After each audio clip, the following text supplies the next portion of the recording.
하나님의 사랑, 우리를 향한 사랑은 변치 않으시고, 하나님은 세상 사람, 남편도 변하고 친구도 변하고 세월도 변하는데 내가 바라보고 믿는 하나님은 항상 똑같은 하나님이시라서 히브리서 13장 8절에 우리 주님을 이렇게 얘기하고 있지 않습니까? 예수 그리스도는 어제나 오늘이나 영원토록 동일하시니라.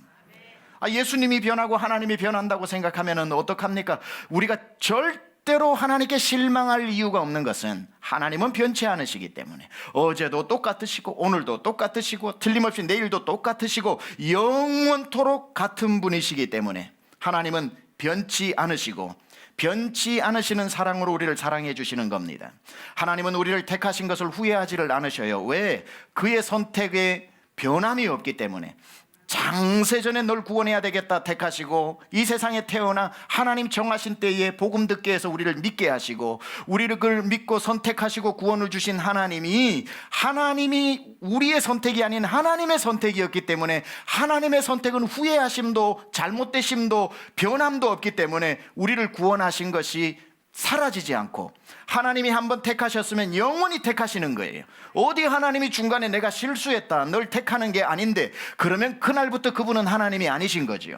하나님의 선택은 정확하여 한번 선택하셨음에 후회하심이 없고, 하나님은 한번 선택하셨으면 그 와중에 선택하고 난 뒤에 실망스러운 일을 우리가 해도, 하나님 눈에 보시기에 안타까운 일을 해도, 넘어져도 부족해도 죄를 지어도 하나님은 고쳐 쓰시지 버리시지 않는다는 거예요. 왜? 하나님이 한번 선택하셨던 그 선택에는 잘못될 리가 없기 때문에.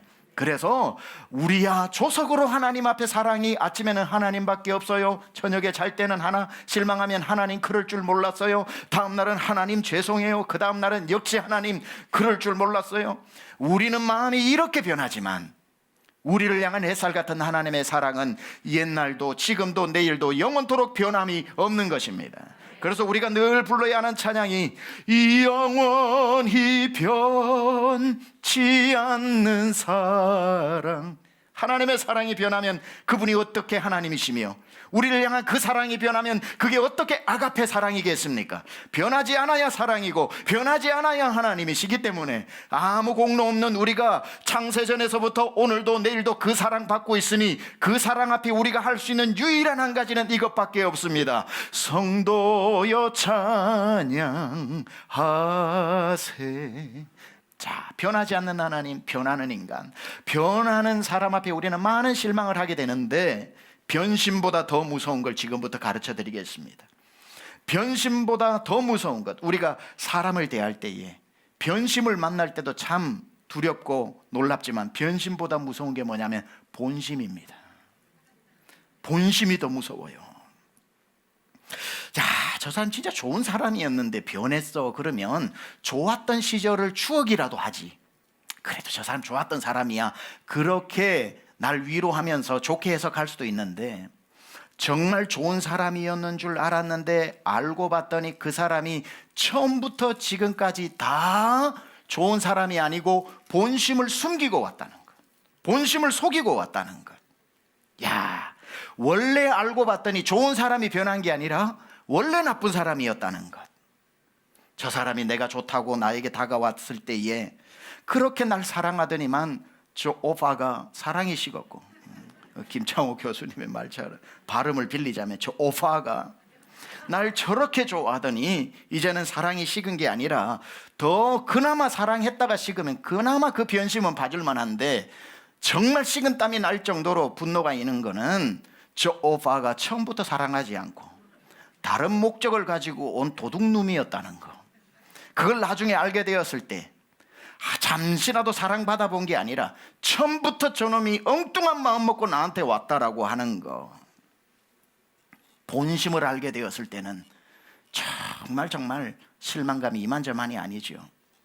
성도가 교회에 와서 교회가 너무 좋아서 충성하고, 세상에 우리 주님도 좋은데 우리 주님의 몸된 교회가 이렇게 좋으냐고 열심히 교회 다니고, 어느 부서에 가서 섬기지 않는 데가 없고, 누구보다 먼저 와서 충성하고, 없는 곳이 없을 정도로 모든 일에 최선을 다하고, 세상에 우리 교회 복 받았지, 어디 있다 저런 분이 우리 교회에 와서 저렇게 열심히 하는가, 교회를 가장 사랑하는 사람으로 섬겨서 아무도 그 사람의 본심에 의심을 하지 않았는데, 나중에 봤더니 임직받을 때에, 몇 년 지나고 난 뒤에 임직받을 때에 자기 이름이 쏙 빠졌을 때에 시험에 들어 그때부터 본심이 드러나서 이거 하나 보고 달려왔는데 이 본심이 채워지지 않자 갑자기 시험 들어 교회 험담하고 목회자 험담하고 성도들 이간질하고 이 풍파 저 풍파 다 만들고 교회 힘들게 하고 떠나는 사람 있지요.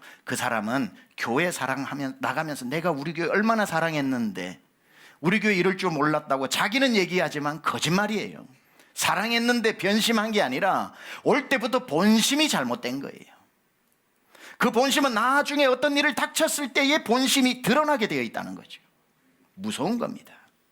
이 사람들은 열심히 하다가 마음이 변한 것이 아니라 처음에 교회에 올 때부터 목적을 가지고 왔고 본성을 숨기고 봉사하다가 자기 계획이 이루어지면 그대로 가는 것이고, 자기의 계획이 틀어지게 되면 그때부터 본심이 드러나게 되면서 온갖 추한 모습들을 다 보이고 교회를 힘들게 하다가 교회를 떠나는 일들이 오늘날 한국교회 안에 얼마나 많은지. 이단들이 그렇지 않습니까? 이단들이 교회 들어올 때에 이단 쓰고 들어오는 사람 누가 있습니까? 본심을 다 속이고 들어오는 거지요. 최고로 충성을 하고, 목적은 뭡니까? 오는 본심은 목회자의 추문을 만들어 결국에는 사임을 하게 하고 자기들이 준비해 놓은 새로운 목회자 청빙하여 그 교회를 산옮기기 해서 이단에게 갖다 바치는 거, 신천지 수법 아닙니까?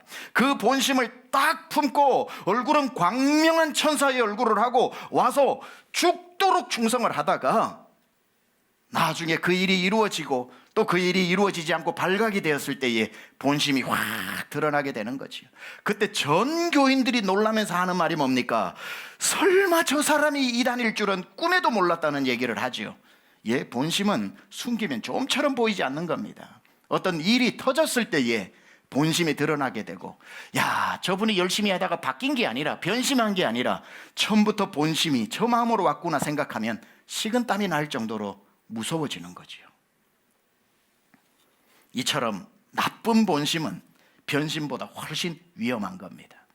왜 변심 본심 이야기하는가? 오늘 예수님께서 예루살렘에 나귀를 타고 입성을 하시는 장면이 나옵니다. 수많은 사람들이 물밀듯이 밀려나와 종려 가지를 들고 손을 흔들고 옷을 벗어 그 나귀를 타고 가는 예수님 앞에 깔면서 호산나 다윗의 자손이여 우리를 구원하소서 찬송하고 노래하고 있는 장면입니다. 이 사람들의 열광적으로 찬양하고 손을 펴서 찬양하는 이 찬양 속에서 우리는 본심을 찾아보려고 하는 겁니다. 제가 종려주일 설교 때 벌써 2번, 3번 한번 설교했던 내용이기 때문에 간단하게 이 배경을 요약하고만 다음 설교를 진행을 하려고 하는데, 이 6월절 한 주 앞둔 이 종려주일 때는 예루살렘 성전으로 서쪽에 있는 서문이 있고 동쪽으로는 동문과 남쪽에는 남문이 있는데, 일주일 전에 서문에서는 말을 탄 한 사람의 입성이 일어난다고 그랬죠.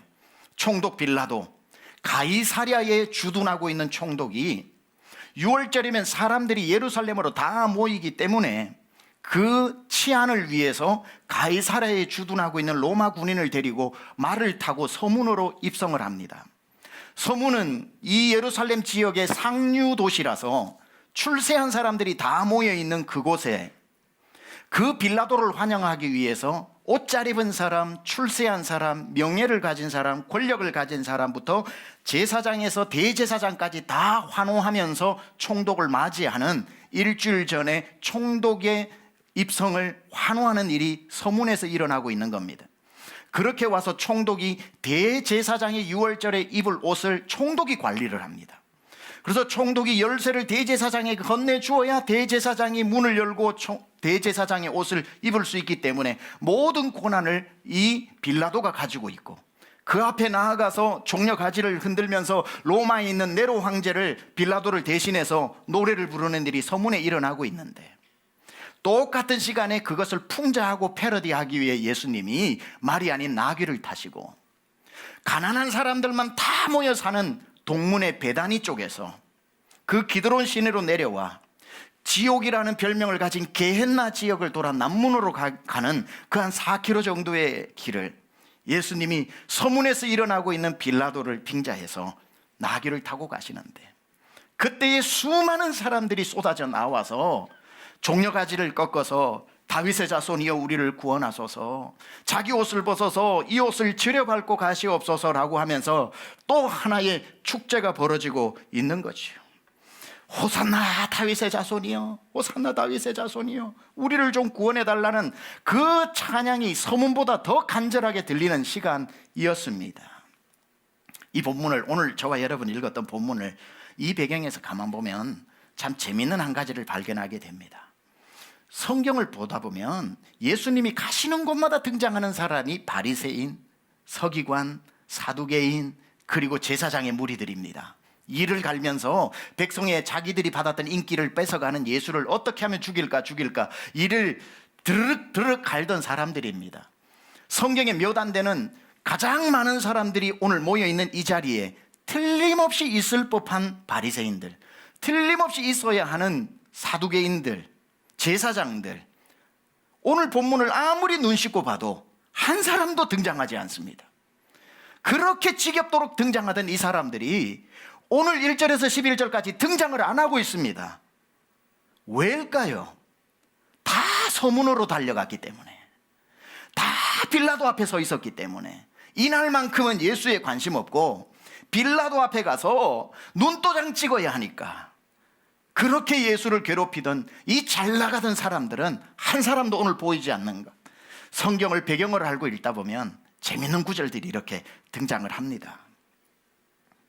자, 지금부터 오늘 이 동문에서 나귀 타고 들어오는 예수님 앞에 열렬히 손을 들고 종려가지를 흔들고 있는 이 사람들의 이 찬송 속에 담긴 본심을 한번 찾아보려고 합니다. 이들은 무슨 마음으로 찬양하고 있는 것일까? 무슨 마음으로 길거리에 나온 것일까? 우리는 이 이야기를 많이 종려 주일 때마다 들으면서 정말 예수님을 열렬히 찬양하던 이 사람들이 5일 만에 변심하여 주목으로 바뀌었다고 생각을 하는데, 진짜 이들이 처음에 나귀 타고 들어오던 예수님을 맞이할 때는 정말 진심으로 찬양을 했는데 나중에 변심해서 주목으로 바뀌었다고 착각하는 경우가 있습니다. 그런 사람도 있겠죠. 변심한 사람도 있겠지만 오늘 이 자리에 예수님을 맞이하러 나온 사람 중에 대부분의 사람은 변심할 사람들이 아니라 잘못된 본심을 가지고 나온 사람입니다. 잘못된 본심으로 손을 올렸고, 잘못된 본심으로 옷을 벗었고, 잘못된 본심으로 종려가지를 흔들었다는 것을 한번 여러분과 찾아보려고 하는 겁니다. 변심에 주목하지 말고 본심에 한번 주목해보자는 뜻입니다. 주님 앞에 나와 누가 봐도 모르겠죠. 본심을 어떻게 압니까? 똑같은 모양으로 찬양하고 있어도 본심이 잘못된 상태에 나온 사람이 그날 그 길거리에 허다하더라는 겁니다. 왜? 무슨 본심이었을까? 그들이 예수님을 찬양을 하고 있지만 예수님 자체가 좋아서가 아니라 예수님이 필요해서 찬양하고 있었던 본심. 예수님이 좋아서가 아니라 저 예수가 내 소원을 들어주기 때문에 손이 올라간 것. 나라의 독립을 제발 저 양반이 좀 이루어내어서 이 지긋지긋한 가난에서 좀 벗어나게 하고, 저 흉악무도한 로마의 저 세금의 폭정에서 우리를 좀 구원해주고, 하루를 살아도 내가 좀 숨쉬고 살 수 있도록 만들어 달라고 하는 그 본심으로 손이 올라갔던 것이고, 더하여 그 중에는 이 양반 이제 일주일 후면 왕이 될 텐데, 왕이 된 후에 영의 정도 되고 우의 정도 되고 좌의 정도 좀 되라고, 저 바보 같은 바리새인들은 타이밍도 못 맞추지, 저 서문에 가서 있냐, 이럴 때 이 양반한테 잘 보여야지 하면서 영의정이 되기 위한 꿈, 좌의정 우의정이 되기 위한 꿈. 아니야 12제자가 그 자리는 꽤 차겠지, 그래 그 정도까지는 욕심 부리지 말자, 하급 관리라도 좋으니 내가 좀 오늘 눈도장 제대로 꽉 찍어서 내가 정말 저 예수가 이 나라에 이제 빌라도의 목을 딱 꺾어버리고 그리고 왕이 될 때에 자기의 영달을 위해, 출세를 위해 그 본심을 가지고 손을 들었던 겁니다. 그래서 그들이 찬양하는 찬양은 진심이 아닌 욕심이었다는 것. 진심이 아닌 욕심. 자, 이들이 그 진심, 그 본심이 들통나게 되는 그 절정이 뭐냐면 예수님이 오시는 그 나귀 발 밑에 겉옷을 벗어서 깔았다는 겁니다. 겉옷을 벗어서 깔았다. 이건 그들의 본심이 적나라하게 노출되는 절정입니다. 무슨 뜻이냐면 이스라엘 사람들에게 있어서 재산 목록 1호가 겉옷입니다. 이 겉옷은 재산이었고 가장 소중한 것이었고, 그래서 두 벌 옷을 가진 귀족들이나 모르겠지만 대부분은 한 벌 옷을 입고 살다가 헤어지면 버리고 새로 또 구입해야 할 만큼 소중한 것이었고 그들의 생명을 지켜주는 것이었습니다. 그래서 이 구약의 법 중에 남의 옷을 저당 잡거든 해가 지기 전에 돌려주라고 했던 것은 밤이 되면 추워지는데 이 옷은 이불이었던 거죠. 자기의 생명을 지켜주는 겁니다. 그런데 만약에 해가 졌는데도 돌려주지 않으면 이 사람이 얼어 죽게 되면 간접 살인이 되게 됩니다. 그래서 반드시 돌려주라는 겁니다. 그러니까 가장 소중한 겉옷, 두 벌도 없고 한 벌밖에 없는 이것을 몇 년씩 입었겠지요. 그러다 보면 어떤 현상이 일어나냐면 아무리 멀리서 봐도 옷만 보고 누군지 알아맞히게 됩니다. 그 옷을 하도 보니까 단벌 신사. 그래서 멀리 서서 얼굴은 작아서 누군지 뭐 김서방인지 박서방인지 몰라도 옷 입은 거 보고 저 삼식이 박서방, 대번에 답이 나오는 자기의 시그니처가 됩니다. 이런 겉옷만 봐도 다 누군지 알게 되는 이 겉옷을 벗어서, 그 소중하고 누구나 아는 그 옷을 벗어서 예수님 발 앞에 깔아놓고, 주님 아무 부담 가지지 마시고 사뿐히 들여밟고 가시옵소서. 무엇입니까? 그리고 이 옷 오늘 똑똑히 기억해 두셨다가 일주일 후에 당신 왕 되실 때 내 다시 이 옷 입고 나타나리이다.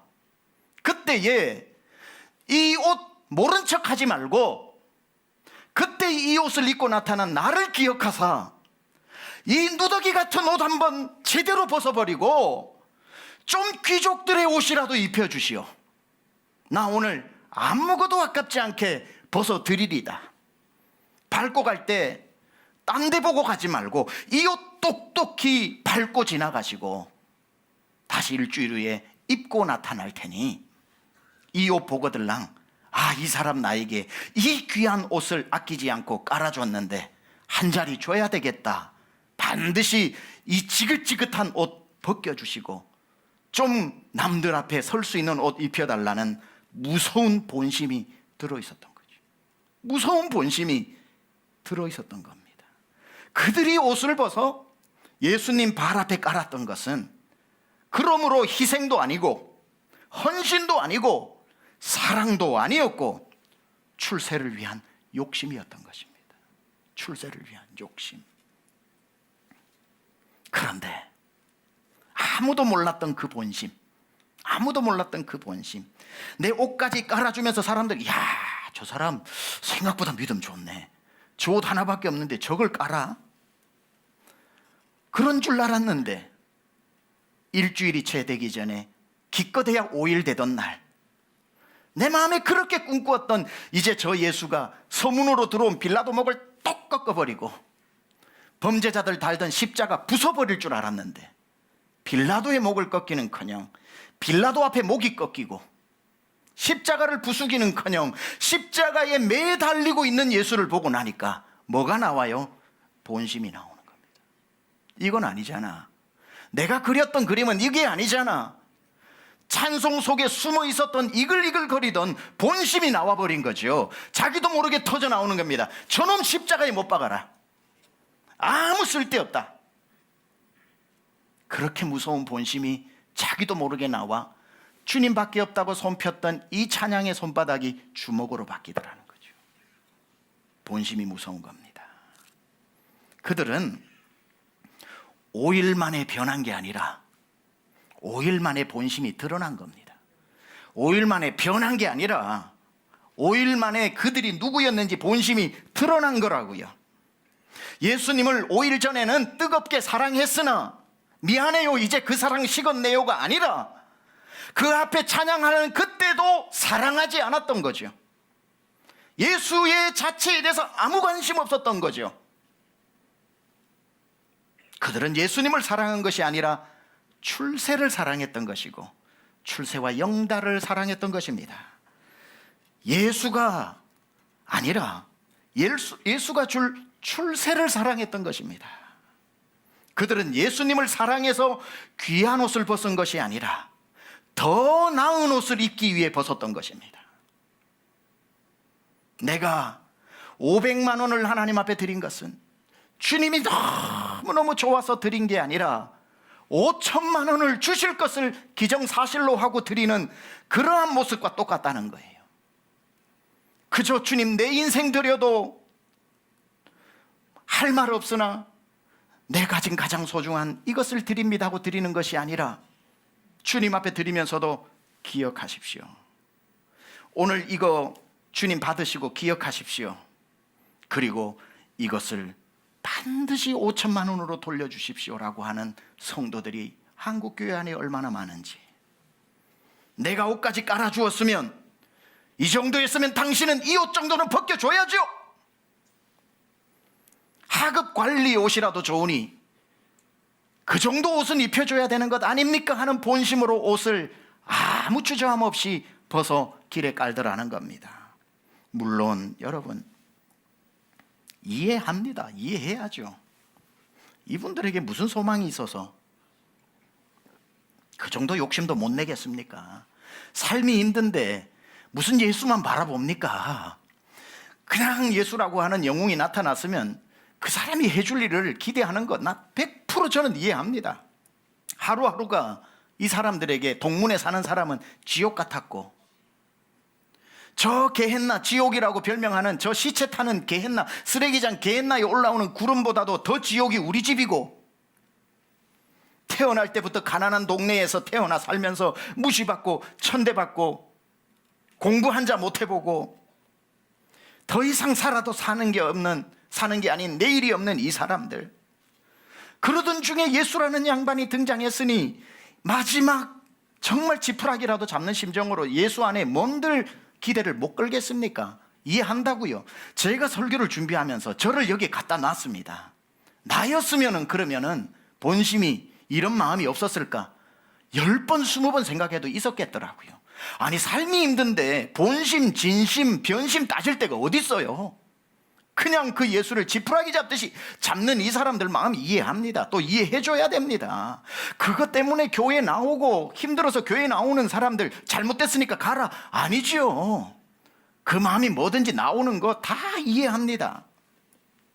그러나 다 이해하면서도 우리가 한 가지 생각해야 할 것은 그렇다고 해서 믿음이 거기서 머물러서는 안 된다는 거예요. 그 목적이 사라졌을 때 주님을 떠나고 교회를 떠나고 내 본심이 거절당했을 때에 믿음도 거기에서 멈추는 믿음은 안 된다는 거예요.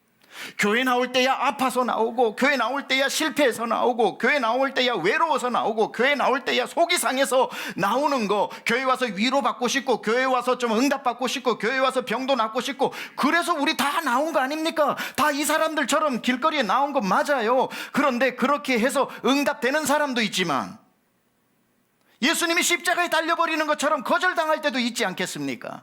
내 소원이 하나도 이루어지지 않은 채 내가 이 교회를 다녀야 되나 말아야 되나, 예수를 계속 이런 예수를 믿어야 되나 말아야 되냐 할 때에, 그때에 내 소원이 멈추었을 때 내 믿음도 멈추지 않고 다시 믿음이 계속해서 올라갔던 손이 내려오지 않는 데까지 나아가는 사람이 되어야 한다는 겁니다. 길거리에 나온 이 사람들 중에 다 그 마음으로 나온 건 아닙니다. 그 이글이글거리는 욕심의 본심 사이에 진심도 있더라는 것을 우리는 살펴봐야 합니다. 그날 그 길에 본심이 순수했던 진심의 사람들, 똑같은 마음으로 와서 같이 손들고 종려가지 흔들고 옷을 벗어서 길거리에 가니까 누가 본심인지 누가 진심인지 알 길 없지만, 다 목이 터져라 찬송 부르니 누가 더 주님을 사랑하는지 알 길이 없지만, 그 중에 많은 사람들은 5일 후에 빌라도의 목을 꺾지 않고 빌라도에게 목이 꺾이고 십자가를 부수지 않고 십자가에 달려버린 그때에 다 예수를 저주하고 욕할 때, 본심이 드러날 때에 진심이 드러나는 사람이 있는 겁니다. 예수님을 향해 주먹을 쥐지 않고 예수님이 십자가의 골고다 언덕을 오를 때 똑같은 마음의 소원이 있었기 때문에 당황해야 되지만, 좀 실망해야 되지만, 우리 주님 십자가에 죽으시는구나, 서운한 마음 이럴 때는 없지만, 그래도 그리할지라도 내가 어떻게 저분이 내 인생에 어떤 분이신데 내 손바닥을 주먹으로 바꾸랴, 골고다 언덕까지 따라가서 내 주님이 달리신 십자가 그늘 밑에 한없이 울면서 그 길을, 그 운명하신 주님 앞에까지 따라가는 진심의 사람도 있더라는 거예요. 진심의 사람. 우리는 성경을 통해 그 진심의 사람 몇 사람 정도는 찾을 수 있습니다. 7 귀신 들려서 인생이 아니었던 기구한 한 여인 막달라 마리아, 예수님 만나고 난 뒤에 인생이 새롭게 되어져서 저분이 나에게 무엇을 줘서가 아니라 저분이 내 인생의 전부이기 때문에 십자가 밑에까지 따라간 막달라 마리아를 기억합니다. 가늠하다가 현장에서 잡힌 여인, 발가벗겨진 것을 옷을 벗어 주시면서 예수님이 그 여인의 발가벗겨짐을 대신 짊어지고 발가벗겨 십자가 위에 달린 그 여인의 모습으로 달린 그 주님 앞에, 자기 인생을 구원해 준 주님 앞에 십자가 그늘 밑에까지 따라간 그 여인도 있습니다. 처녀의 몸에 아기를 가져 예수라는 사람 태어나게 했으니 처녀 때부터 지금까지 소문에 그 고단한 세월을 살아온 예수님의 어머니도 그 자리에 있었고, 그 자기의 어머니를 맡기는 예수님의 품에 안겨 떠날 줄 몰랐던 요한도 그 자리에 있었고, 어느 날 최고 높은 사내들인이라고 하는 국회의원 자리에 올랐던 한 사람 니고데모, 왜 이 권력의 자리에 올랐는데 내 마음이 이토록 허할까 고민하다가 깊은 밤에 예수님 찾아가서, 예수님 어찌해야 영생을 얻을 수 있습니까? 그 질문 앞에 주님이 그 밤에 니고데모 한 사람 앉혀놓고 온 세상 사람 다 앉혀놓고도 주기 아까운 한 말씀을 하셨죠. 하나님이 세상을 이처럼 사랑하사 독생자를 주셨으니 이는 저를 믿는 자마다 멸망치 않고 영생을 얻게 하려 하심이라. 수천 명 앞에서 하신 말씀이 아니라 니고데모 한 사람 앞에서 하신 말씀입니다. 그날 그는 구원을 받았고, 니고데모도 바로 그 십자가 앞에 있었고, 돈을 무지무지하게 벌어 가장 좋은 내 장례식장을 마련해 두었던 아리마대 요셉은 세상 재물 다 가졌으나 채울 수 없는 공허함을 그 예수가 채워준 것 때문에 가장 귀한 마지막 자기의 무덤을 내어두었던 아리마대 요셉에 이르기까지, 예수님이, 그 환호하던 예수님이 나귀를 타고 궁궐로 들어가 왕이 되지 않고 골고다 언덕을 올라가 십자가에 달렸다 할지라도, 궁궐이었으면 더없이 좋겠으나 우리 모든 예상을 깨고 내가 예상했던 스토리를 완전히 벗어나 저분이 궁궐이 아닌 십자가 언덕으로 올라가는 것을 보고도 묵묵히 그분을 따라가 그 십자가 밑에 주님의 마지막 순간을 함께했던 진심의 사람도 있었다는 겁니다. 우리는 이런 사람을 뭐라고 부르는 줄 아십니까? 제자라고 부르는 겁니다. 성경은 무리를 얘기하고 제자를 이야기하는데, 무리는 그 앞에서 다 등을 돌리지만 십자가 그늘 밑에까지 따라가는 사람을 디사이플, 제자라고 이야기하는 겁니다. 제자는 내가 가고 싶은 곳으로 예수님을 데리고 가는 사람이 아니라 예수님이 가시는 곳을 따라가는 사람입니다. 예수님이 왕궁으로 가시면 왕궁으로 가면 되는 것이고, 예수님이 방향을 틀어 골고다 언덕으로 가시면 골고다 언덕으로 따라가는 것입니다. 마음이야 왕궁으로 가시면 좋겠지만 어느 사람의 마음인들 궁궐을 싫어하는 사람이 어디 있어요? 그러나 그분이 그 길을 선택하지 않는다면 그분이 가는 길을 따라가는 것을 제자라고 이야기합니다. 오늘 여러분이 종려주일에 나와 예배합니다. 교회에서 오늘 열심히 찬양하고 손을 들고 찬양을 합니다. 진지하게 한번 물어보겠습니다. 여러분이 예수님을 찬양하는 이유가 무엇입니까? 예수님께 잘 보여, 그 예수님 팔 비틀어 내 소원을 얻어내기 위함입니까? 그렇다면 그 소원 거절되면 예수님 떠나겠네요? 아니면 그런 거야 당연히 저도 가지고 있고 예수님 믿어서 좋은 거 얻고 싶은 마음 누구나 있지만, 그러나 그것 때문이 아니라, 왜냐고 물어보면 예수님이 좋아서요. 그분이 내 주인이잖아요. 그분이 통째로 내 인생 구원해 주셨잖아요. 아니 누가 지옥 가는 인생 공짜로 건져내요? 천국 준답니까? 나는 이후로는 아무것도 안 주셔도 나는 그분 따라갈랍니다. 그 마음으로 손이 올라가는 진심의 사람이 되어야 한다는 겁니다. 또 한번 물어보겠습니다, 여러분. 예수님 따르기로 작정했다면 어디까지 한번 따라가 볼 작정이십니까? 어떤 사람은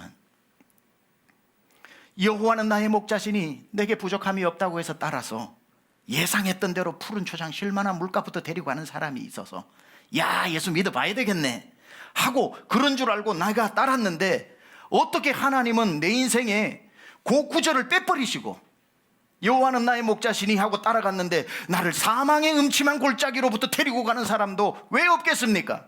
당황스럽겠죠. 실망스럽겠죠. 그러나 거기에서 사망의 음침한 골짜기에서 등 돌리지 말자는 겁니다. 그게 제자라는 거예요. 아니 푸른 초장인들, 사망의 음침한 골짜기인들, 변하지 않는 한 가지는 주님이 앞에 가시고 계신다는 거. 따라가면 되는 것 아닙니까? 그래서 찬양에 두 종류가 있는 거예요. 그렇기 때문에 내가 예수님을 찬양합니다라고 하는 찬양이 있는가 하면, 그리 아니하실지라도 찬양하는 이 찬양의 울림이 다른 겁니다. 그리 아니하실지라도 내 예상 답안이 다 벗어날지라도 나는 하나님을 그래도 내 손이 주먹으로 바뀌지 않겠습니다 할 때에 하늘에 계신 하나님의 마음이 찡하니 감동된다는 겁니다.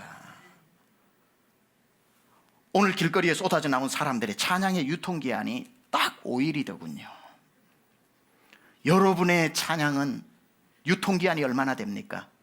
내가 그렇게도 소원했던 게 딱 거절될 때까지입니까? 아니면 그것이 이루어지지 않았을 때에도 계속 찬양이 유효하십니까? 얘기하고 마쳐야 할 것 같습니다. 책에도 한번 썼고 제가 설교 때도 한번 했던 내용인데, 저 알라바마 제일침례교회의 박대순 목사님이라고, 지금은 이제 원로 목사님이신데 우리 교회 오셔가지고 저기 미국에 있는 교회 오셔가지고 설교를 하셨을 때, 이분이 이제 침례신학대학교를 나오시고 젊었을 때에 경기도에 있는 미션스쿨 고등학교 교목을 하셨어요. 그러다 보니까 청년부 청소년 사역에 강사로 많이 불려다니실 때입니다. 여름 되면 수련회를 많이 하죠. 그래서 어느 경기도에 있는 연합단체가 박대순 목사님한테 전화를 해서 여름에 와주실 수 있냐고 그래서 당연히 가지 하고 스케줄표를 만들어 놨습니다. 그러고 난 뒤에 이제 여름이 와가지고 일주일 전에 그 책임자 회장이 전화가 왔더랍니다. 목사님 안녕하세요. 집회 기억하시죠? 그러니까 기억하죠. 저 본문하고 제목 주세요. 그러니까 본문 시편 23편 1절에서 6절, 시편 23편 1절에서 6절. 제목은요, 여호와는 나의 목자시니, 이렇게 하니까 그 당시만 하더라도 제목이 툭 끊어진 제목이 별로 없다 보니까 그쪽에서 질문을 합니다. 여호와는 목자시니 이게 다예요? 왜? 뭐가 더 필요해? 그러니까 아니에요 하고 이렇게 끝이 났는데, 일주일 뒤에 그 집회를 가니 청년들이 많이 모여있고 설교자 자리에 앉아가지고 주보를 폈더니만 박장대소를 한 겁니다. 제목이 뭐죠? 여호와는 나의 목자시니 뭐가 더 필요해? 이렇게 써져 있더라고요. 여호와는 나의 목자시니 뭐가 더 필요해? 이분이 그랬대요. 나 오늘 설교 안 할란다. 이거면 됐지 뭐가 필요하냐. 여호와는 나의 목자시니 뭐가 더 필요하냐고. 여러분 맞지 않습니까? 예수 믿어 좋은 일도 생겨야지요. 예수님 믿어서 이왕이면 궁궐로 갔으면 좋겠죠. 그러나 한번 물어봅니다. 예수님이 나의 목자시면 됐지 뭐가 더 필요합니까? 그분이 나보다 나를 더 잘 아시는데, 그분이 나를 위해 생명까지 주신 분이 어찌 그 아들을 위해서 좋은 것으로 주시지 않겠습니까? 따라만 가세요.